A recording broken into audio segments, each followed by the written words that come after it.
우리는 이 땅에 살면서 수많은 질문을 하면서 삽니다. 자기 스스로에게 말이죠. 혹은 누군가에게 물어보곤 하죠. 묻는 이유가 뭘까요?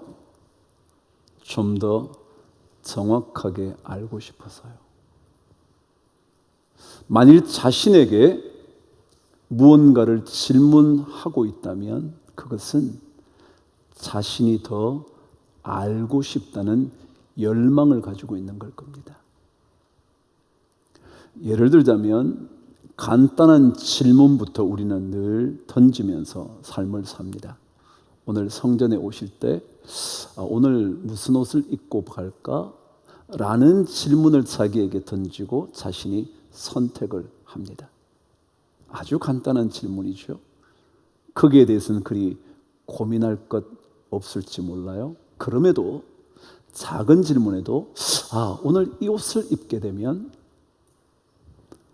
이것과 함께 어울리는 핸드백을 들게 되면 이것과 어울리는 신발을 신으면 하나의 질문이 많은 것들로 확장되어 가면서 자신의 선택이 어떠한 것인지를 밝혀주게 되어 있습니다. 그런 것처럼 만일 이 땅을 살아가는 많은 사람들이 자기 스스로에게 내 인생은 무엇을 위해 살 것인가?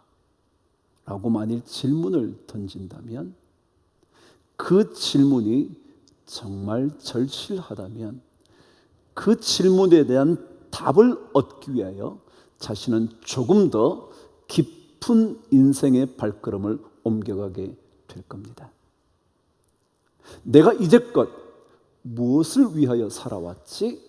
라고 질문을 한다면 과거의 삶과 미래의 삶이 어떻게 이어질 것인가에 대하여 고민을 하게 되는 것이고 그것으로 인하여 삶은 조금씩 더 넓어지고 폭이 넓어질 뿐만 아니라 삶의 깊이가 더욱더 깊어지게 될 거란 말이죠.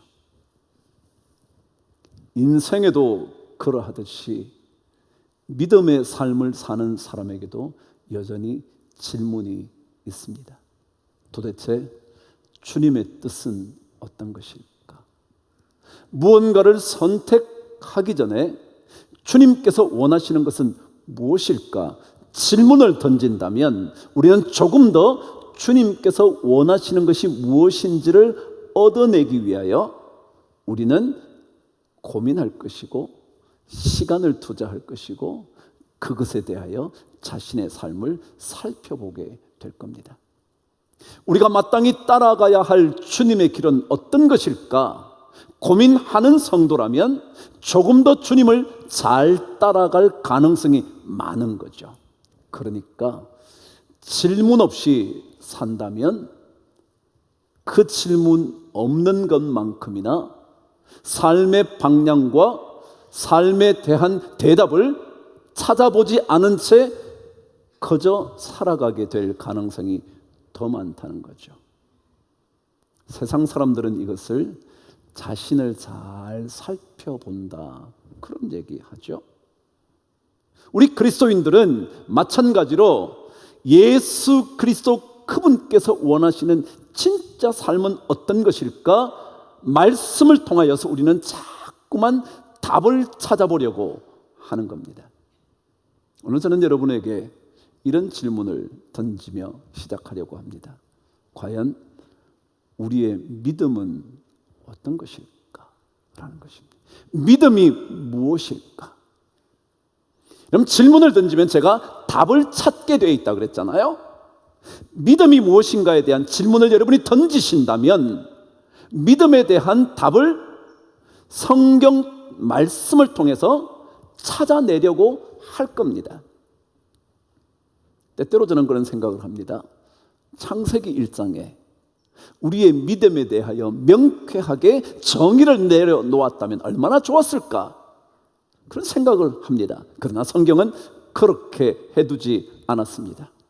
수많은 성경의 이야기를 통하여 믿음이 무엇인가를 사건마다 기록된 말씀마다 믿음이 무엇인지를 스스로 자꾸 찾게 하는 겁니다. 만일 한두 문장으로 요약해 놨다면 그것만 가지고 질문을 더 이상 던지지 않을 가능성이 많을 겁니다. 그런데 성경 말씀 전체를 통해서 계속 우리는 믿음이 뭘까? 믿음의 삶을 산다는 것이 뭘까? 믿음의 길을 걷는다는 것은 뭘까? 이걸 자꾸 말씀 하나, 둘, 여러 곳에서 우리는 발견해 보려고 할 겁니다. 성경 속에 믿음이 무엇인가에 대하여 가장 간략하게 정의를 내려놓은 곳이 있다고 언젠가 한번 말씀을 드렸습니다. 히브리서 11장의 말씀입니다. 잘 알고 계시죠? 한번 믿음이 무엇인지 읽어보실까요? 시작. 믿음은 바라는 것들의 실상이요 보이지 않는 것들의 증거다 그랬습니다. 잘 한번 읽어보시죠. 믿음은 바라는 것들의 실상이요 보이지 않는 것들의 증거다. 이 말씀 속에는 중요한 두 가지 묵상거리가 있습니다. 첫 번째, 믿음이라는 것은 보이지 않는 것에 집중하는 것이다 라는 것입니다. 왜냐하면 오늘 히브리서 11장 말씀은 그렇게 기록합니다. 믿음은 바라는 것 그랬습니다. 여러분, 바라고 있다는 말은 지금 현재 가지고 있다는 겁니까? 가지고 있지 않다는 겁니까? 가지고 있지 않습니다. 말하자면 보이는 겁니까? 보이지 않는 겁니까? 보이지 않는 겁니다. 그래서 그것을 다시 설명해서 뭐라 그랬냐면 보이지 않는 것들의 증거다. 그래요. 믿음이라는 것은 뭐냐 하면 적어도 믿음을 가진 사람이라면 우리는 보이지 않는 것들, 지금 우리 손으로 잡을 수 없는 것들, 만질 수 없고 심지어 어떤 경우는 아예 생각조차 할 수도 없는 그런 것들에 우리의 관심을 쏟아보는 것이 믿음이라는 거다. 그래서 저는 적어도 예수 그리스도를 믿는 사람이 그리스도를 믿지 않는 사람보다는 훨씬 더 깊은 인생길을 걸을 수 있다고 믿는 사람입니다. 왜냐고요? 세상 사람들은 보이는 것만 선택하려고 하거든요. 보이는 것이 전부이라고 생각하거든요. 그 보이는 것을 보는 삶과 보이지 않는 것까지 보려고 하는 삶은 분명히 차이가 있지 않겠냔 말이죠. 그래요. 믿음이라는 것은 보이지 않는 바라는 것들에 대한 지금은 잡을 수 없고 누릴 수 없고 볼 수 없고 만질 수 없는 것에 대하여 집중하는 거다. 첫 번째입니다. 두 번째는 이 두 단어 바라는 것, 보이지 않는 것이라는 단어 뒤에 또 다르게 쓰인 두 단어가 있습니다. 하나는 실상과 하나는 증거라는 낱말입니다. 실상이라는 말은 뭐냐 하면 실제로 있는 것, 실제의 모습을 갖춘 것, 영어로 말하면 reality, real하다는 겁니다. 보이지 않는데 바라는 것이어서 잡을 수도 없는데 지금 그것이 분명히 실제하고 있다 라는 그게 믿음이라는 거예요. 그걸 믿는 거예요. 아무것도 없는데 우리는 있다고 믿는 겁니다. 아무것도 못 봤는데 분명히 있다고 믿는 겁니다. 그것을 가리켜 성경은 증거라 그랬다 말이죠. 증거가 뭐예요? 확실한 거잖아요.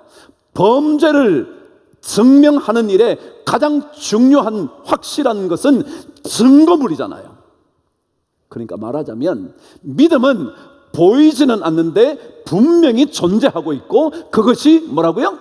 확실하고 분명하다라는 게 믿음이라는 거죠. 그게 여러분과 제가 믿는 믿음이라는 것입니다. 그래서 오늘 성경은 이 믿음의 정의에 대하여 아브라함이라는 한 인물을 통하여 설명을 하는 겁니다. 보이지 않는 것에 대한, 그럼에도 불구하고 이것은 확실한 증거가 되고 존재하고 있는 것이라는 것을 아브라함의 이야기를 통해서 설명을 하는 겁니다. 그러면서 믿음은 이런 거야 가르쳐 주는 거죠. 자, 저와 함께 1절을 시작합니다. 시작. 그런즉 육신으로 우리 조상인 아브라함이 무엇을 얻었다 하리요. 제가 짧게 줄이면 이렇습니다. 1절은 육신으로 아브라함이 얻은 게 무엇입니까? 이렇게 질문하는 겁니다. 육신을 통하여 아브라함이 얻은 게 뭡니까? 라는 질문입니다. 이 얘기는 배경이 이렇습니다. 아브라함이 75세에 아버지의 그 땅 하란을 떠나 하나님의 명령을 따라서 가나안 땅으로 오게 됩니다.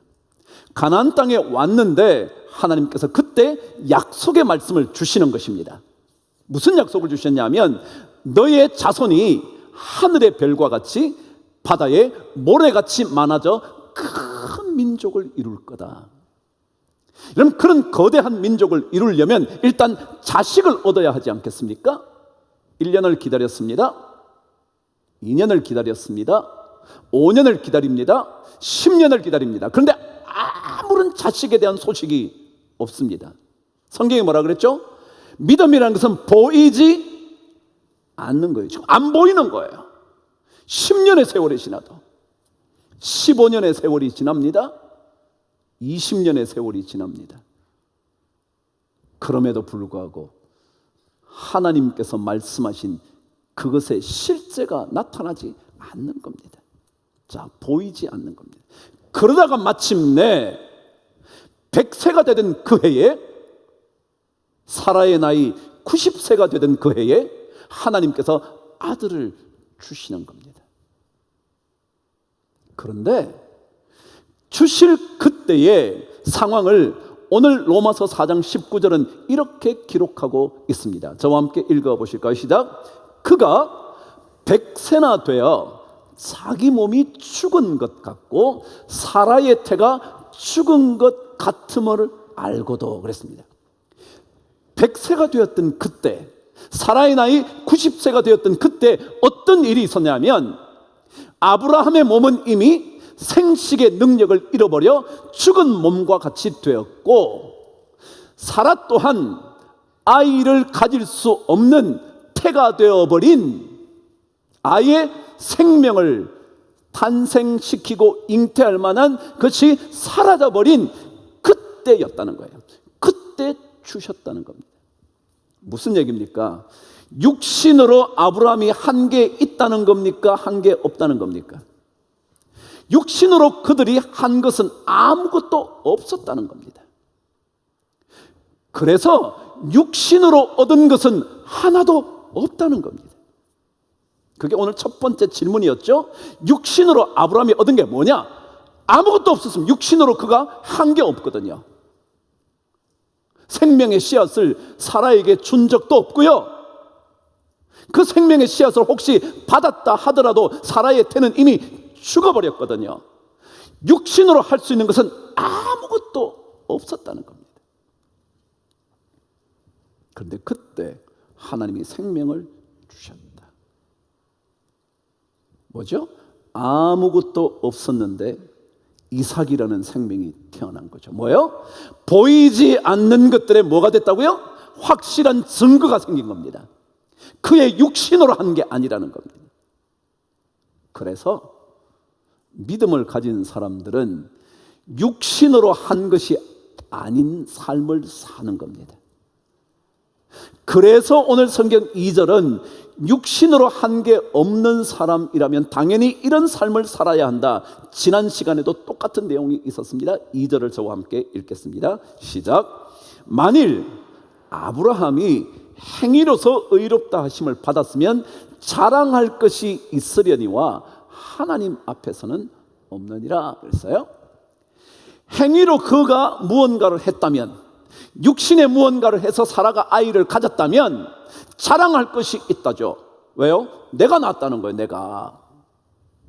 그런데 아무것도 자랑할 수 없는 그때에 하나님께서 생명을 주셨다는 거예요.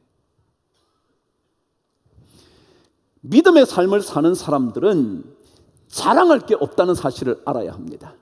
왜냐하면 우리는 육신을 통해서 무언가를 얻어내는 삶을 사는 게 아니기 때문에, 그게 믿음의 삶이 아니기 때문에 우리는 자랑할 것이 없는 인생을 삽니다. 그래서 오늘 성경은 3절에 이렇게 말합니다. 읽어보실래요? 성경이 무엇을 말하느냐? 아브라함이 하나님을 믿음에 그것이 그에게 의로 여겨진 바 되었느니라. 아브라함이 하나님께 대하여 무언가를 했기 때문에 의롭게 여겨졌다 말씀하지 않고요, 아브라함이 하나님을 믿음에, 그런 겁니다. 그래서 믿음의 세계에서는 자랑할 것이 없습니다. 하나님의 구원은요, 그들이 무언가를 아무것도 할 수 없을 때 주어진 하나님의 선물인 거예요. 그래서 오늘 성경 4절 이렇게 말합니다. 시작. 일하는 자에게는 그 삭시 은혜로 여겨지지 않고 보수로 여겨진다. 일을 했으면, 내가 무언가를 했으면 구원을 얻는 것은 당연한 거지, 내가 했으니까 라고 생각하지만, 아무것도 한 것이 없는 아브라함, 그에게 아들이 주어졌다면 그것은 은혜다, 은혜다. 그래서 믿음이라는 세계, 복음의 세계는요, 전적인 은혜를 말하는 거예요. 여러분과 제가 무언가를 한 게 아니에요. 무언가를, 행위를 탁월하게 보여줄 수 있을 수 있어서가 아니라, 아무것도 없을 그때, 죽은 거나 다름없을 때, 죽을 수밖에 없을 때, 그때 우리에게 주어진 것이 구원의 역사라는 거예요. 그래서 적어도 믿음의 세계, 구원의 세계에서는요, 누군가의 행위라는 것, 그것은 절대 있을 수 없어요. 전부 다 은혜라는 거죠. 그래서 많은 세상 사람들이 믿기 어려워하는 거예요. 차라리 너 이거 해, 그럼 내가 구원 줄게, 그러면 좋겠다는 거예요.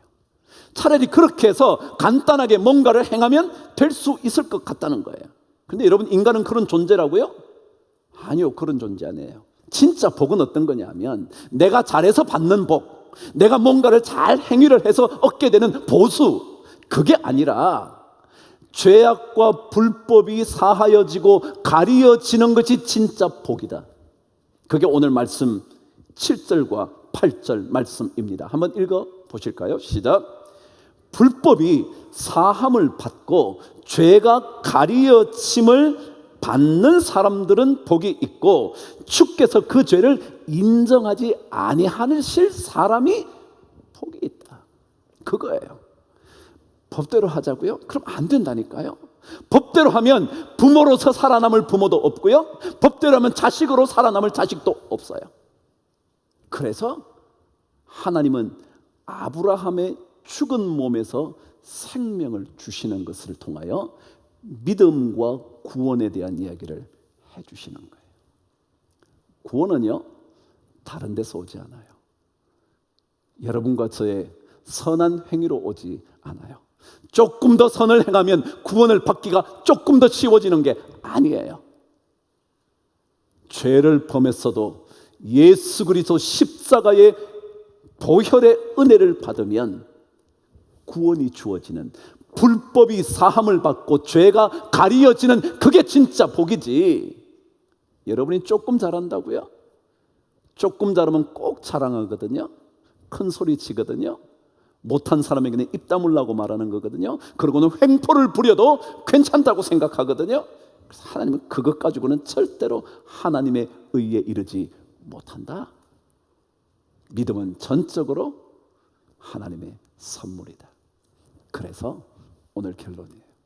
제가 오늘 설교 제목을 믿음은 은혜를 아는 것입니다 모든 것이 은혜인 줄 아는 겁니다. 내가 구원을 얻게 된 것만이 아니라 내가 진짜 부족한 부모임에도 불구하고 아직 부모로 살아있게 된 게 은혜인 줄 아는 겁니다. 내가 진짜 참 모자라는 자식인데 여전히 그래도 우리 부모가 나를 품어주는 것 은혜인 줄 알고 사는 겁니다. 내 친구와의 관계에서도 마찬가지입니다. 모든 것이 은혜, 모든 것이 은혜. 그것을 아는 게 믿음입니다. 히브리서는 바라는 것들의 실상이고 보이지 않는 것들의 증거라 말했지만 믿음은 바로 모든 것이 은혜인 줄 아는 게 믿음입니다. 신앙생활은 그래서 이렇게 하는 거예요. 하나님 은혜입니다. 여러분과 제가 여기까지 온 것도 은혜고요. 이 나라가 광복의 빛을 보게 된 것도 하나님 은혜고요. 내가 부족하지만 우리 자식들에게 부모 노릇 그래도 하게 된 것 은혜고요. 이 자리에 나와 주님 앞에 예배하고 찬양하는 것 이것 전부 다 은혜고요. 이걸 아는 것이 바로 믿음의 삶을 사는 것이다 라는 거죠. 예수님께서 포도원 일꾼의 비유를 말씀하신 적이 있었어요. 그 포도원의 비유는 이런 내용입니다. 포도원의 일의 시작 때 일을 하기 시작한 일꾼들이 있었습니다. 한참 시간이 지나고 난 다음 길거리에 나가보니 일을 하지 못한 사람들이 있었습니다. 일당 겨우 먹고 사는 사람들인데 일을 얻지 못해 길거리를 방황하고 있는 겁니다. 주인이 불러다 포도원에서 일하게 만듭니다. 어떤 사람은 12시에, 어떤 사람은 1시에, 2시에, 어떤 사람은 마지막 1시간 정도도 남지 않은 그때에 그 포도원으로 들어옵니다. 마침내 일이 끝나고 하루의 일당을 주는 시간이 된 겁니다. 그런데 다 똑같이 한 데나리온을 받습니다. 구원의 얘기입니다.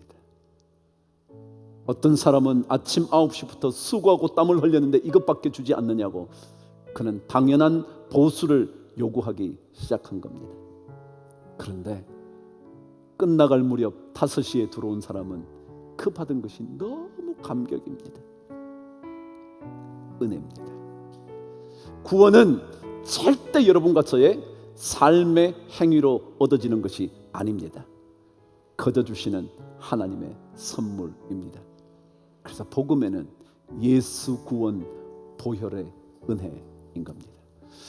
그 은혜가 우리 모든 성도들에게 한 주간 내내 넘치게 되기를 주의 이름으로 축복합니다.